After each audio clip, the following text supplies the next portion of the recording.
Baik, Bismillahirrahmanirrahim. Assalamualaikum warahmatullahi wabarakatuh. Kembali dengan saya Risma Sari di mata kuliah Hukum Pajak. Kali ini kita akan masuk ke pertemuan yang kedua ya teman-teman ya. Izin saya share screen. Ya baik, untuk materi hukum pajak sudah terlihat ya di layarnya teman-teman. Ini adalah pertemuan kedua kita.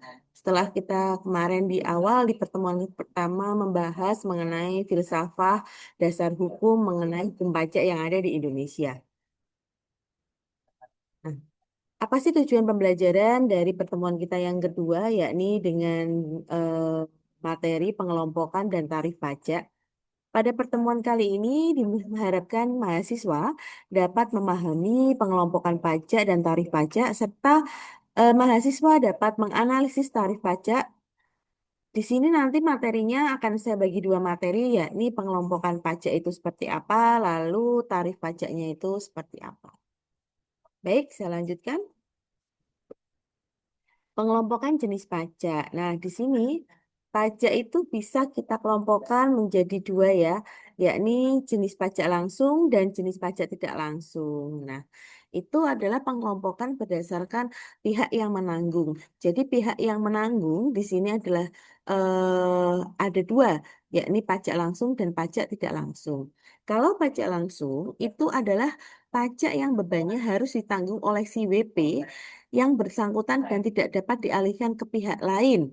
Dengan kata lain, pajak harus dibayar oleh si WP langsung atau si WP yang bersangkutan.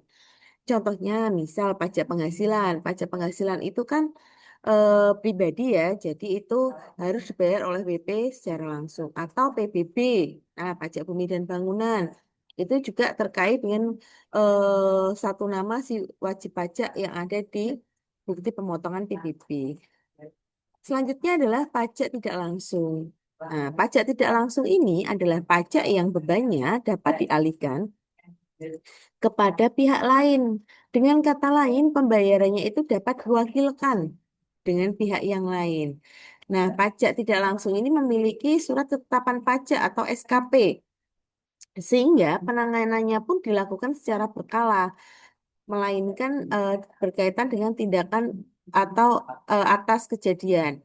Misal mau melakukan pembayaran PPN. PPN itu bisa dibayarkan oleh eh, wajib pajak atau klien dari si wajib pajak, PPN dari pertambahan nilai atau pajak penjualan atau PPNBM, pajak barang mewah ya, bea lalu selanjutnya ada bea materai dan cukai.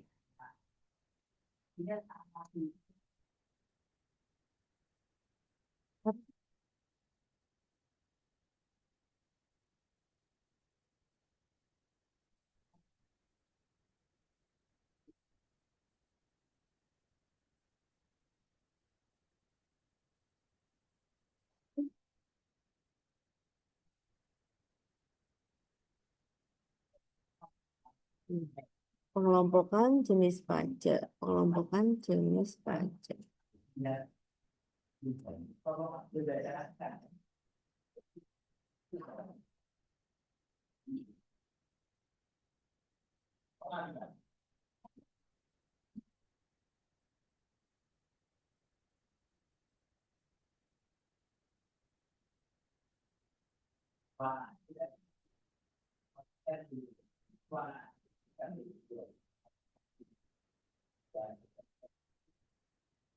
Sebentar ya, harus membukakan terlebih dahulu.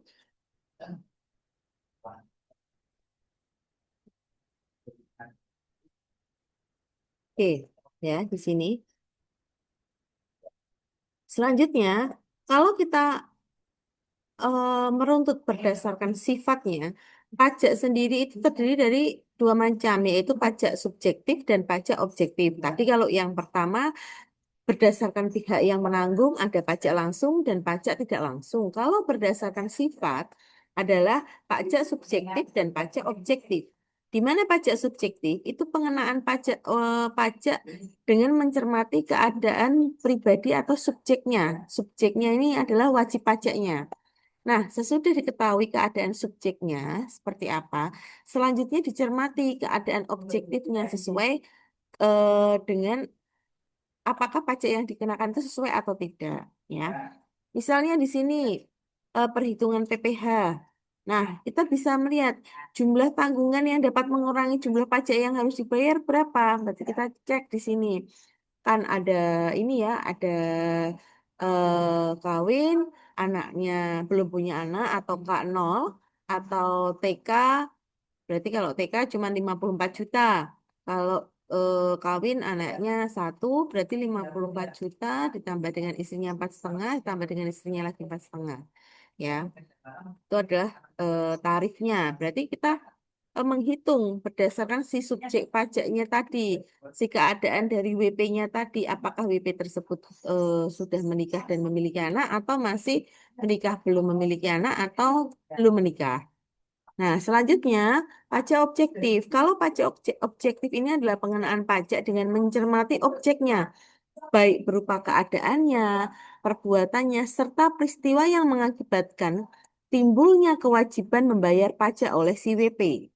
Nah, setelah diketahui objeknya, selanjutnya dicari subjek yang mempunyai hubungan hukum dengan objek yang telah diketahui. Contohnya ini di sini, PPN tidak memperhitungkan apakah wajib pajak tersebut memiliki tanggungan atau tidak. Ya, jadi kalau misal mau buat faktur pajak keluar atau kita mau membeli makanan ya, itu kan pasti ada namanya PP10 atau pajak restoran ya. Nah, itu kan kalau kita membayar PP10 di restoran itu kan tidak ditanyakan kita sebagai subjek pajaknya itu anaknya berapa, penghasilannya berapa, tapi langsung ditentukan dengan tarif ya. Begitu juga dengan PPN. Nah, PPN di sini pajak pertambahan nilai itu juga misal kita mau melakukan pembelian barang, PPN-nya adalah 11%. Dari PPN tersebut tidak bakal ditanyakan eh, jumlah anggota keluarga yang menjadi tanggungan berapa, terus hutang pajak tahun berjalannya berapa. Nah, itu termasuknya adalah pajak objektif. Selanjutnya yakni pengelompokan jenis pajak berdasarkan yang memungut ya. Yang memungut pajak itu ada dua macam. Yakni yang pertama DJP atau selaku pusat pajak atau pajak negara yakni Direktorat Jenderal Pajak dan pajak daerah. Ada namanya pajak pusat dan pajak daerah.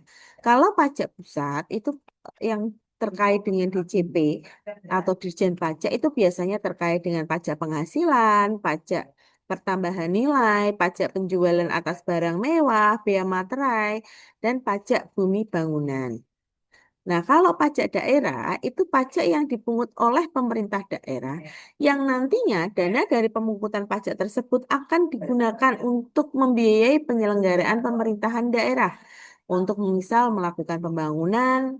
Nah, itu semua diatur di dalam UU nomor 28 tahun 2009 mengenai PDRD yang dikelola oleh Dinas Pendapatan Daerah atau Dipenda ya. Misal pajak kendaraan bermotor ya. Lalu ada pajak kabupaten kota, misal pajak hotel, pajak restoran tadi, terus ada pajak hiburan, pajak reklame. Nah, teman-teman kalau lihat itu jalan-jalan di jalan ada restoran-restoran atau yang ada tulisannya belum lunas pajak atau belum membayar pajak. Nah, itu adalah kaitannya dengan pajak daerah yang pemungutannya dilakukan oleh suatu daerah tertentu. Nah, tadi terus pasti ada contohnya seperti tadi, misal pajak restoran ya, berarti pajak restorannya terkait dengan PP10-nya itu belum melakukan pembayaran ke Dipenda. Nah, tadi kalau misal yang memungut itu adalah negara atau Direktorat Jenderal Pajak, itu ya PPh, pajak penghasilan misalnya. Yang nanti sampai dengan tanggal 31 Maret, teman-teman yang sudah berpenghasilan, yang melebihi penghasilannya melebihi PTKP, itu diwajibkan secara self-service mandiri melaporkan perpajakannya itu melalui Direktorat Jenderal Pajak melalui sistem Kortek ya saat ini ya sudah satu one center system ya ini ada di Kortex ya untuk pajak penghasilannya itu seperti apa. Nah, berarti ada dua tadi terkait dengan pihak yang memungut baik itu yang dipungut oleh pemerintah langsung dari negara atau baik yang dipungut oleh eh, Dipenda atau dinas pendapatan daerahnya.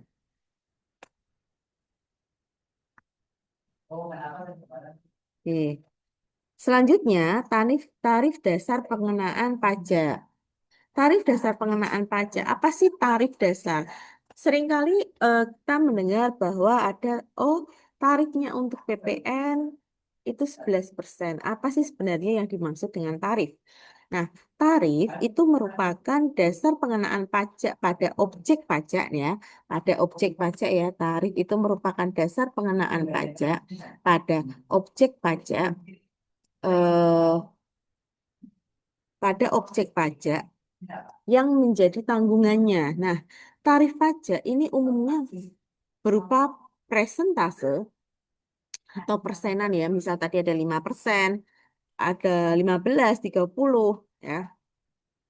Nah, dasar pengenaan pajak ini atau kita sering sebut dengan DPP ya, DPP. Kalau misal kita beli barang nih, beli barang teman-teman tuh sekali-sekali lihatlah struknya yang ada di Alfamart atau Indomaret itu teman-teman cek. Itu pasti ada harga total harga berapa, DPP-nya berapa, DPP-nya berapa, pajaknya berapa, lalu totalnya itu antara atas sama bawah itu kan pasti kan sama. Jadi DPP ini adalah dasar pengenaan pajaknya berupa nilai uang yang dijadikan dasar untuk menghitung pajak terhutangnya itu berapa. Nah, itu DPP. Sekali-sekali teman-teman cek, teman-teman lihat di struk-struk teman-teman kalau misal melakukan pembelanjaan-pembelanjaan, nah itu dicek di situ. Nah, di dalam pemungutan pajak itu terdapat beberapa jenis tarif pajak. Nah, ada namanya tarif pajak progresif, ada namanya tarif pajak proporsional ya. Tarif pajak progresif itu merupakan tarif pungutan pajak yang mana persentasenya akan naik dibandingkan dengan dasar pengenaan pajak atau DPP-nya. Ya. Contohnya adalah pajak penghasilan. Nah, pajak penghasilan itu kan kita menggunakan tarif progresif, di mana tarif progresif tersebut peraturan yang terbaru sekarang itu eh, 0 sampai 60 juta 5%, nanti 60 sampai 500 15% dan selanjutnya sampai dengan 30%. Nah, itu artinya adalah tarif pajak progresif. Dia akan prosentasenya akan naik sebanding dengan dasar pengenaan pajaknya atau DPP-nya. Nah, yang kedua adalah tarif proporsional. Tarif proporsional atau proportional tax rate itu adalah tarif yang presentasenya selalu sama meskipun dia ada perubahan dasar pengenaan pajak. Nah,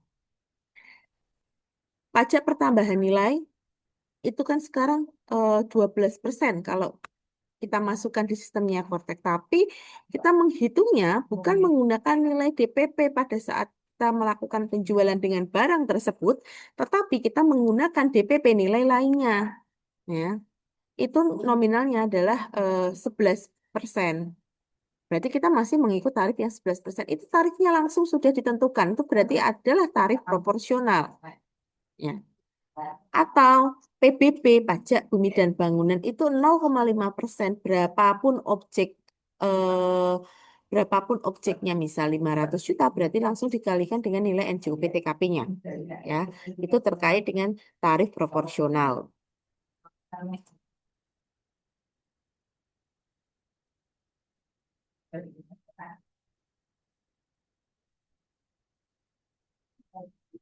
Nah,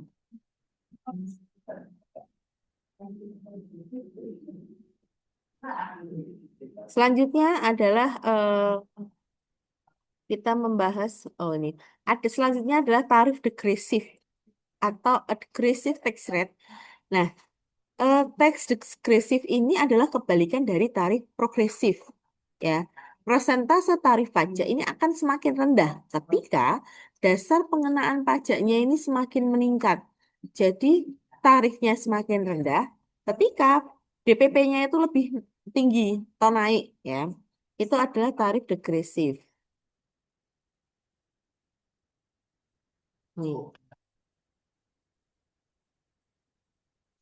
Nah, kita bisa bilang dari tarif degresif ini itu dilihat dari presentase tarif semakin rendah ketika dasar pengenaan pajaknya meningkat. Jadi jika presentasenya itu semakin kecil, maka jumlah pajak terhutangnya itu juga ikut mengecil, ya. Di sini dapat lebih besar juga jika yang dijadikan dasar pengenaan pajaknya lebih besar. Jadi berbanding terbalik ya teman-teman ya. Itu tarif degresif. Selanjutnya tarif tetap atau fixed tax rate.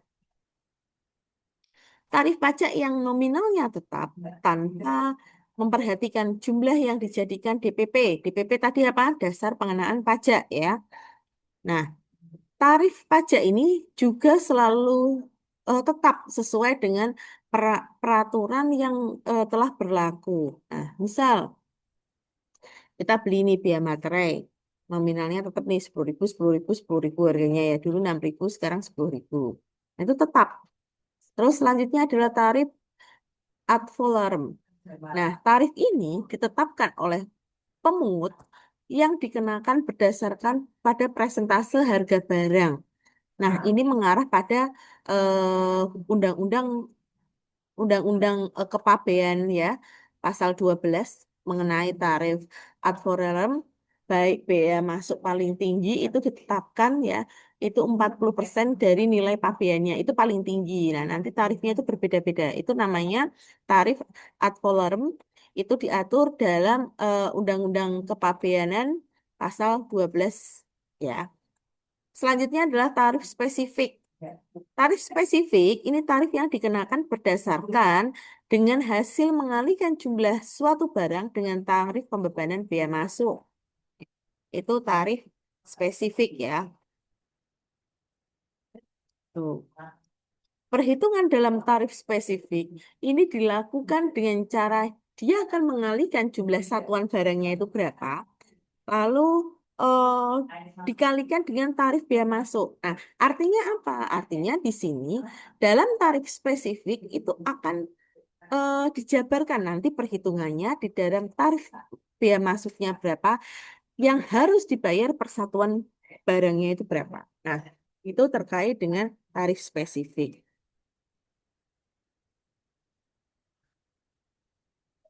Itu masih ada. Ini masih ada satu lagi ya, tarif efektif ya. Nah, tarif efektif itu apa? Tarif efektif itu merupakan tarif yang sesungguhnya berlaku. Ya, kita sering sebut dengan namanya tarif efektifnya berapa. Oh, atas pajak penghasilan itu berapa. Nah, ini tarif efektif ini merupakan tarif yang sesungguhnya berlaku atas penghasilan si WP.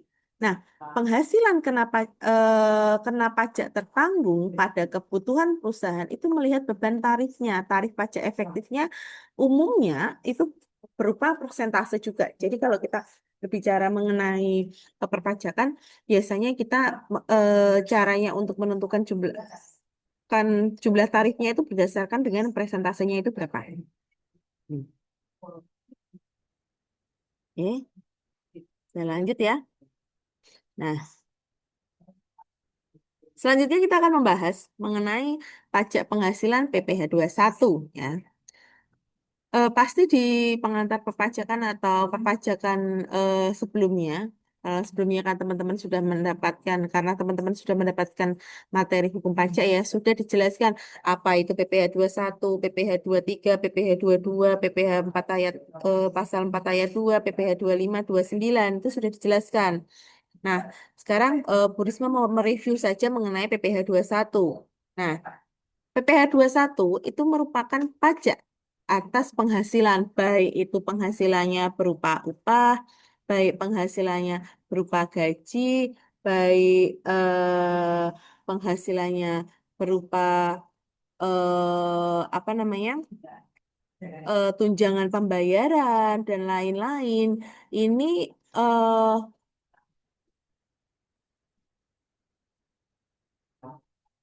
ini bisa dijadikan yang namanya PPh subjek pajak PPh pasal 25 ya.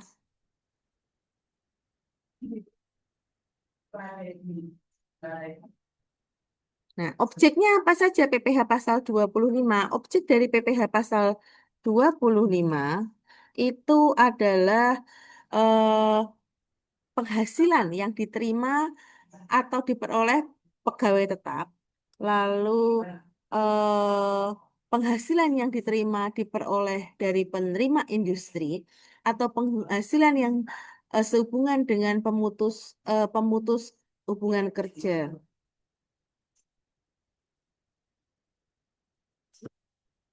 Selanjutnya ada penghasilan pegawai tidak tetap atau tenaga kerja lepas. Jadi tenaga kerja lepas itu juga dia dibebankan dengan PPh pasal 25 juga. Nah, imbalan kepada bukan pegawai, imbalan bukan pegawai juga dikenakan PPh pasal 21. Lalu ada imbalan kepada peserta kegiatan seperti uang saku, uang representatif, uang rapat, atau honorarium itu juga dikenakan PPh pasal 21. Nah, subjeknya apa PPh pasal 21? Kalau kita berbicara mengenai subjeknya berarti yang dikenakan adalah pegawai, bukan pegawai, penerima pensiun maupun pesangon, anggota dewan komisaris, mantan pekerja, dan peserta kegiatan itu objeknya wajib pajaknya itu adalah tadi baik pegawai, pensiun pun juga dikenakan PPh 21, resign dapat pesangon pun dikenakan PPh 21, lalu misal dapat pensiunan setiap bulan pun dikenakan PPh pasal 21.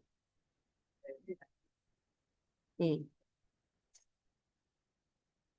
Selanjutnya, berdasarkan pasal 7 ayat 1 Undang-Undang PPh nomor 36 2008, perhitungan tarif ini menggunakan tarif progresif. Ini perhitungan tarifnya ada peraturan yang terbaru ya teman-teman ya. Ini saya revisi dulu sebentar. Saya stop share dulu. Ini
hmm, nih saya share screen lagi. Nih ya. Jadi kalau yang lampau itu, nih ya, peraturan perpajakan itu kan dinamis ya. Jadi kita eh, harus benar-benar mengetahui peraturan perpajakannya itu perubahan-perubahannya seperti apa, cara perhitungannya, perubahan tarifnya. Nah ini ya.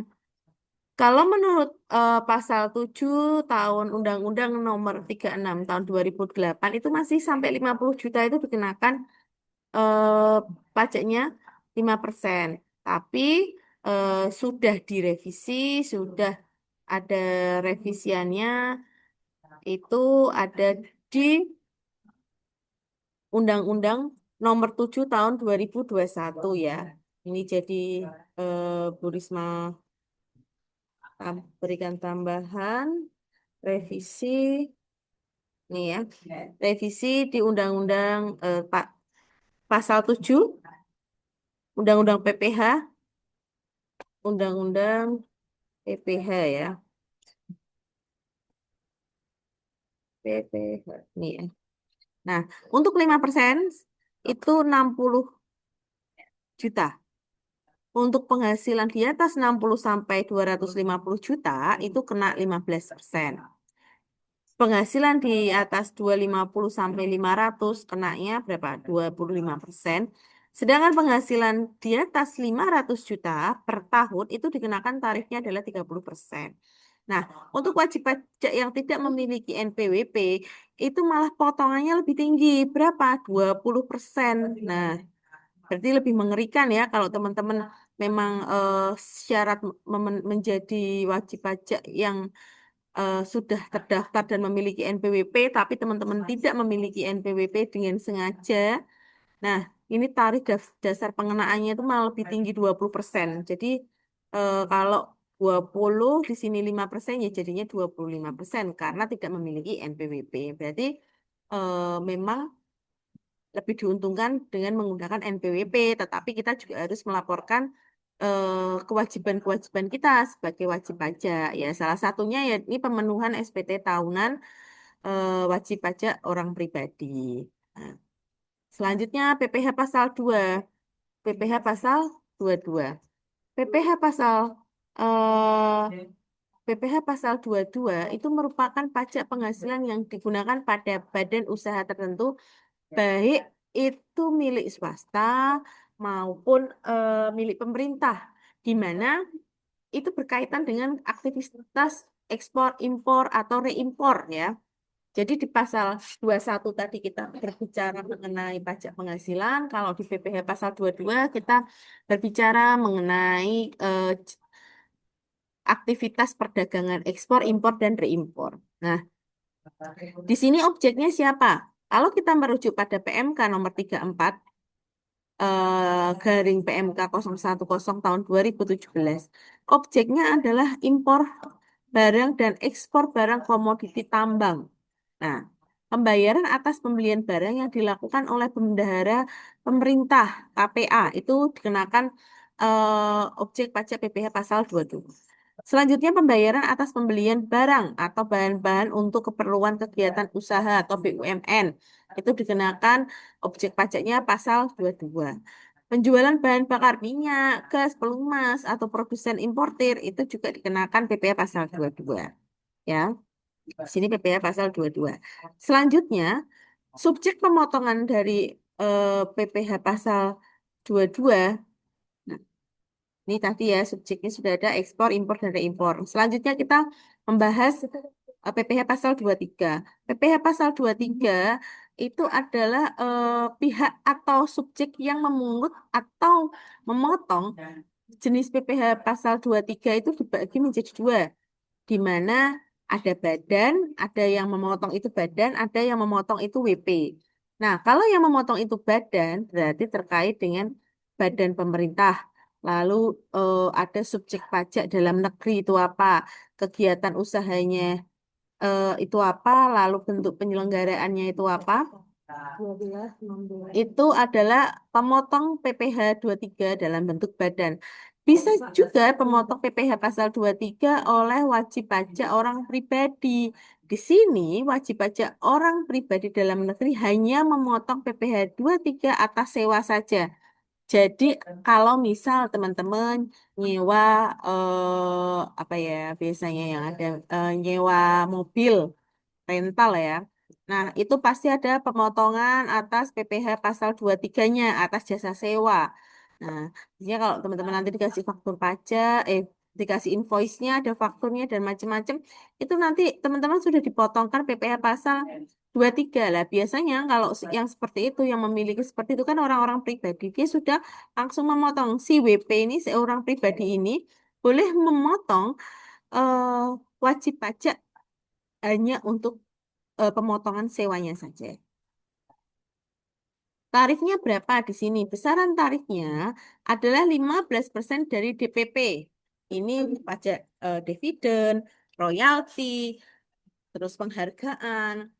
Terus 2% dari DPP untuk pajak lainnya, misal sewa tadi ya, sewa rental, itu berarti misal sewa rentalnya 500.000, berarti pajaknya yang boleh dipungut di PPh pasal 23 atas sewa tersebut adalah 500.000 dikalikan dengan 2%, itu berapa? Lalu ada lagi tarif khusus. Nah, pada tarif khusus ini kategori pajak hadiah dan penghargaan ditetapkan dengan ketentuan sebagai berikut. Jadi misal teman-teman menang hadiah nih, menang mobil dari undian TV gitu kan ya.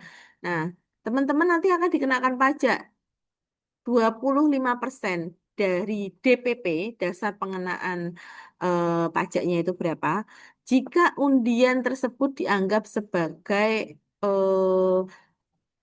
lotre itu kayak undian undian gitu ya, undian ya, hadiah undian dianggap sebagai penghasilan. Jadi misal teman-teman dapat mobil tersebut dianggap sebagai penghasilan. Itu tarifnya 25%. Dihitung dari DPP-nya. DPP si mobil ya, si objek pajaknya tadi. Lalu 20% dari DPP jika penerima hadiah merupakan penghargaan ekspatriat dan bukan termasuk badan usaha internasional, BUT internasional. Itu tarifnya 20%. Sedangkan 15% dari DPP jika penerima adalah sebuah organisasi, misal dapat mobil ya, yang ternyata undiannya tersebut masuknya ke bukan wajib pajak pribadi, tapi wajib pajaknya badan atau organisasi atau yayasan ya. Berarti tarifnya yang harus dibayar yayasan tersebut adalah 15% dari DPP-nya. Hadiah lain dan penghargaan ini termasuk penghargaan karir, ini dikenakan tarif ya, seperti halnya tarif menurut pajak PPh satu karena itu dianggap sebagai penghasilan. Oke. Nah, ini ya teman-teman ya, slide saya sudah masuk ke slide quiz. Ini di mana teman-teman ini merupakan tugas satu, ada kuisnya, beberapa pilihan jawaban yang tepat, ada ini pajak yang bebannya harus ditanggung sendiri oleh si WP, diarahkan ke pihak lain, sebut apa. Saya cuma ada 5, kuis ini nanti saya akan buka. Saya akan buka, lalu kuis harus diisi, berarti ada kuis, ada tugas satu, dan ada tugas dua. Kuis ini biasanya saya berikan di sela-sela materi serta tugas satu ya. Ini hari ini kita sudah membahas mengenai tadi ya, di awal jenis pengelompokan pajak, baik itu berdasarkan pihak yang menanggung, berdasarkan sifatnya, atau berdasarkan yang mungut ya. Lalu kita sudah belajar mengenai tarif pajak, ada tarif progresif, proporsional, lalu ada degresif, tarif ad volume, ada tarif spesifik. Nah, kita juga sudah belajar sampai dengan kita tadi belajar ada PPh 21, 22, dan 23. Kita hanya mereview ulang saja untuk dasar pengenaan tarif pajak dari 21, 22, 23. Nah, ini ada kuis, nanti bisa teman-teman kerjakan di siakat ya tentunya ya. Untuk ketentuan-ketentuannya nanti bisa dibaca di siakat secara langsung. Ya, begitu ya teman-teman. Ini saya akhiri pertemuan kita pada pertemuan kedua pada kali ini. Apabila ada pertanyaan dan saran, boleh nanti teman-teman chat saya atau chat di grup. Grup sudah saya buatkan ataupun chat di siakat. Terima kasih. Saya akhiri. Sampai bertemu di pertemuan ketiga selanjutnya. Assalamualaikum warahmatullahi wabarakatuh.